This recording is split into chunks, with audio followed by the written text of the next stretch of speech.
سوال یہ ہے کہ جتنے مہنگے تحفے ٹرمپ کو دیے جا رہے ہیں یا دیے گئے، اگر اتنے پیسوں سے غزہ اور فلسطین میں راشن بھیجا جاتا تو وہاں بھوک کی شدت اور جان کی بازی ہارنے والے جو بچے تھے، بوڑھے تھے، جوان تھے، وہ بچ سکتے تھے اور غربت سے بھی نپٹا جا سکتا تھا۔ آپ یہ تصویر دیکھیں، جہاز کا اندرونی منظر دیکھتے ہوئے آپ کو اندازہ ہو رہا ہوگا کہ اہل عرب کے حکمران کیسے خانہ کعبہ کی کمائی پر عیش کرتے ہیں اور اس طرح سے زندگی گزارتے ہیں۔ اور سعودی عربیہ نے ٹرمپ کو $600 بلین دے رہا ہے۔ دوستو یہاں پر میں آپ کو یہ بتا دوں کہ $600 بلین جو ہے وہ کوئی چھوٹی رقم نہیں ہوتی۔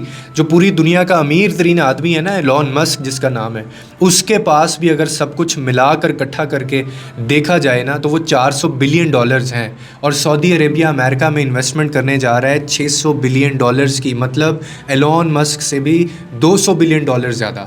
اور یہاں پہ میں آپ کو ایک اور بات بتا دوں کہ ٹرمپ نے سعودی عرب کے محمد بن سلمان سے کہا کہ اگر آپ اسرائیل کو تسلیم کر لیتے ہیں، غور سے سنیے گا، اگر آپ اسرائیل کو تسلیم کر لیتے ہیں تو یہ میرے لیے بہت بڑے اعزاز کی بات ہوگی۔ اور سعودی عرب جس کو ہم مسلمانوں کا لیڈر ہونا چاہیے تھا، ہمارا ساتھ دینا چاہیے تھا، امریکہ جیسے ملک کو اتنے زیادہ پیسے وہ دے رہا ہے، اور امریکہ وہ ملک جو اسرائیل کے ساتھ مل کے فلسطینیوں کو ختم کرنے کی بات کرتا ہے۔ اور ہماری انفارمیشن کے مطابق سعودی عربیہ اور امریکہ کے درمیان ایک ڈیل ہوئی ہے، اور اس ڈیل کے مطابق سعودی عرب امریکہ میں $600 بلین کی انویسٹمنٹ کرے گا۔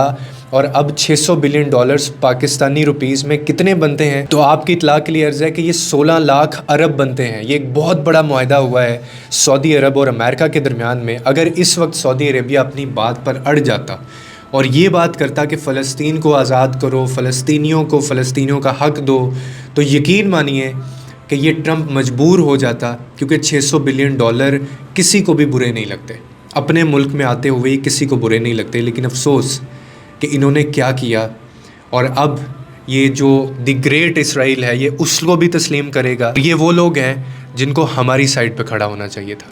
افسوس کیا جا سکتا ہے۔